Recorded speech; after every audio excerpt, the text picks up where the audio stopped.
सत्संग में आने का समय नहीं मिलता हमारे को, और हम अपने पेट के लिए न जाने कहां कहां देश विदेश में जाकर के मजदूरी करने लग जाते हैं। परमात्मा कहते हैं, परमात्मा ने आके हमें बताया है, क्योंकि जो ज्ञान मैं आपको प्रचार कर रहा हूं ये परमात्मा का दिया हुआ है, ये जनसाधारण की बनाई कथाएं नहीं है। और परमात्मा ने हमें आगाह करने के लिए, हमें चेताने के लिए ये तत्व ज्ञान अर्थात सत्संग प्रदान किया है। तो इन्होंने ये बताया कि हमारा कहने का तात्पर्य ये नहीं है कि आप काम ना करो, घर त्याग दो, ऐसा नहीं। प्रभु ने स्वयं आकर के वो लीला की थी, एक दुल्हे का रूप धारण करके और कपड़े बुना करते थे। हमारे लिए एक प्रमाण छोड़ गए, हमारे उदाहरण बना गए कि परमात्मा पाने के लिए जंगल में जाना, कर्म त्यागना अनिवार्य नहीं है। क्योंकि गीता जी में लिखा कि अर्जुन यदि तू काम ना करेगा तेरा निर्वाह कैसे होगा। काम भी कर, राम भी रट। गलती ये कर रहा है कि तू केवल माया का मजदूर बना हुआ है, परमात्मा याद नहीं करता। काम भी कर, भगवान भी याद कर। लेकिन सत्संग आने के आए बिना ये बात समझ में नहीं आती। एक समय परमात्मा बताते हैं कि राम नाम कड़वा लागे ये मीठे लागे दाम, दुविधा में दोनों गए भाई माया मिली ना राम। एक समय दास पंजाब के अंदर सत्संग करने गया हुआ था हमारे गुरु जी के स्थान पर। तो वहां हमारे गुरुदेव के जो शिष्य थे उनका कोई रिश्तेदार आया हुआ था, सपरिवार। शुक्र को वो आया हुआ था, शनिवार को उसने वापस वहां से चलना था। शनिवार को ये दास यहाँ हरियाणा से पंजाब में सत्संग करने जाता था, सेकंड संडे को। तो शनिवार को पहुंच जाते थे हम। संडे को सत्संग करके 12-1 बजे तक, 1:30 बजे से हम चल पड़ते थे, क्योंकि यहाँ सत्संग बहुत जोरों पर चल रहे थे। उन गुरुदेव के शिष्यों ने अपने रिश्तेदार से कहा कि कल आज महाराज जी आएंगे। शनिवार को जब वो चलने लगा चंडीगढ़ को, आज महाराज जी आएंगे, आप आज रुको, कल सत्संग सुन के जाना, बहुत अच्छा सत्संग सुनाते हैं और ये समय बार बार नहीं मिलता, आप आए हो, कल शाम तक चंडीगढ़ पहुंच जाना। तो उसने कहा कि संडे को यानी रविवार को एक पार्टी आनी है जिसके साथ मेरा एक अनुबंध होना है, और उसमें मुझे लगभग 5 लाख रुपए का लाभ होगा, बेनिफिट होगा। उन्होंने पूछा रविवार को किस समय आएंगे वो, कि 3 बजे दिन में। उन्होंने बताया कि 12 बजे 12:30 बजे तक सत्संग हो जाता, 10 से 12 बजे तक 2 घंटे सत्संग करते हैं। आप 1 बजे चलोगे तो 3 बजे पहुंच जाओगे चंडीगढ़, 4 पहुंच जाओगे, 1 घंटा उनको फोन कर देंगे और रुक जाएगी। वो कहने का नहीं आपको नहीं मालूम मेरे व्यवसाय का, काम चौपट हो जाएगा, मैं नहीं रुक सकता, फिर देखूंगा कभी। यूं कहकर वो चल पड़ा। परिवार के 4 सदस्य थे, चारों के चारों उस गाड़ी में, मारुति गाड़ी में, कार के अंदर विराजमान थे। अंबाले के पास जा लिए, वहां पर एक बजरी से भरा हुआ ट्रक खड़ा था, उसके पिछले व्हील निकाल रखे थे, जैक लगा रखा था,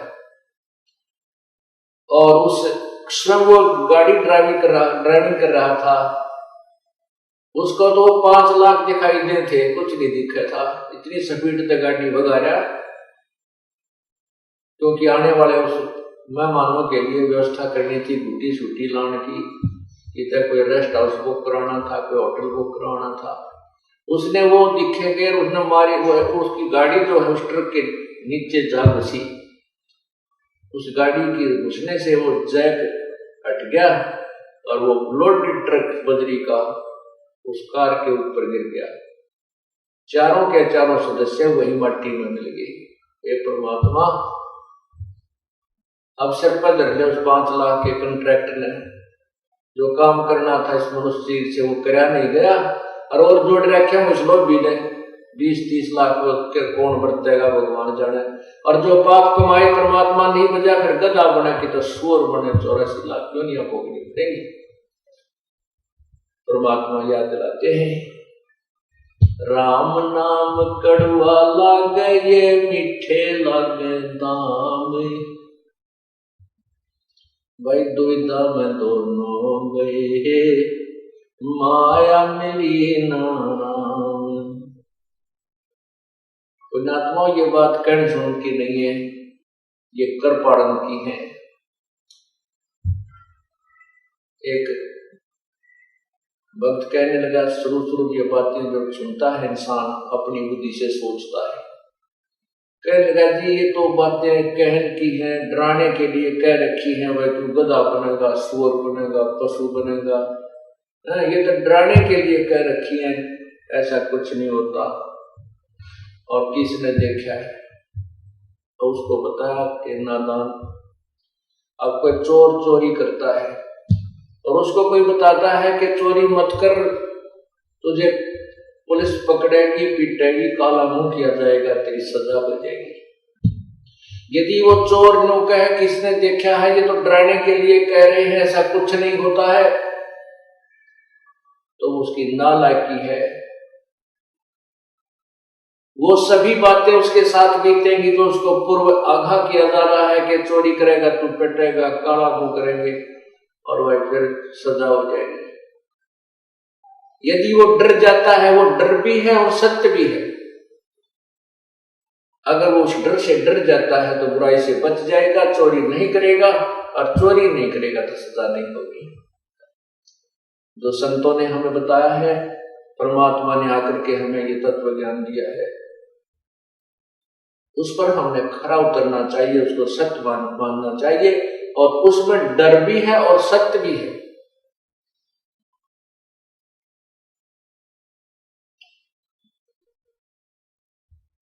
अब कहते हैं किसने देखा है, फिर आखिर में कहते हैं देखी जाएगी। अब जिन्होंने देखा है उन्होंने बताया है।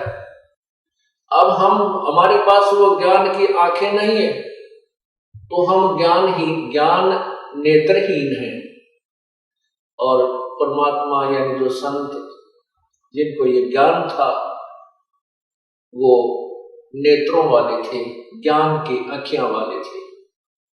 अब उन ज्ञान की आँखियां वाले नेत्र वालों ने हमें बताया है कि ऐसा करेगा तो ऐसा पाप होगा, और हम नेत्रहीन उन आँखों वालों की बातों को नहीं मानते। और फिर कहते किसने देखा है, आँखों वाला देख रहा है, तुझे बता रहा है, अंधे तुझे नहीं दिखता, इसका मतलब किसी को भी नहीं दिखाई देता। अब कोई जंगल वन की तरफ जा रहा है अंधा, और उसको कोई आंखों वाला आकर कहता है कि सूरदास इधर मत जाइए, रास्ता गलत है तेरा, सूर्यास्त होने वाला है, तू जंगल में घुस जाएगा, यहाँ पर झाड़ हैं, कांटे हैं, इनसे जंगली जानवर हैं, तुझे मार डालेंगे, खा जाएंगे। और वो अंधारू पर पी रखी हो शराब उसने, वो बोल सकता है ये बात कि किसने देखा है कि जंगल में कोई शेर है या भयंकर जीव है या कांटे हैं। अरे नालायक, वो जिसने देखा वही तो बता रहा है कि इधर जा रहा है, जंगल में ऐसे भयंकर जानवर हैं, ऐसा तेरे साथ बीतेगी। वो आंखें वाले की मानना नहीं, अंधे ने दिखता ना बता, फिर ना तो मर जा, फिर पड़ कुएं में, देख क्या होगा तेरे साथ वहां जाके जंगल में। तो संत थे, ये आंखों वाले थे, हम नेत्रहीन हैं, हमारे वो ज्ञान की आँखियां नहीं है, और हम उनका संतों की वाणी को काट देते, किसी ने जो चाहे तो वैसे कह रखिए, तो हम अंधे भी और ऊपर तो शराब पिए हुए व्यक्ति जैसा व्यवहार कर रहे। फिर नौकर देखी जाएगी, फिर देखी जाएगी। अरे मरे पाछा गधे बन के, गधे बने पाछा हम क्या देखेंगे, फिर तो कुमार देखेगा। ऊपर कमर पर 2.5 मन का बोरा होगा और अच्छा लंबा लठ पीछे कमर के ऊपर मारेगा। हमने देखना है, अब देख सकते हैं। अपनी आंख नहीं है तो संतों के द्वारा दिए गए इस ज्ञान से हम अपनी आंखें बनवा सकते हैं, और फिर हम इस रोशनी के अंदर ठीक रास्ते चल सकते हैं।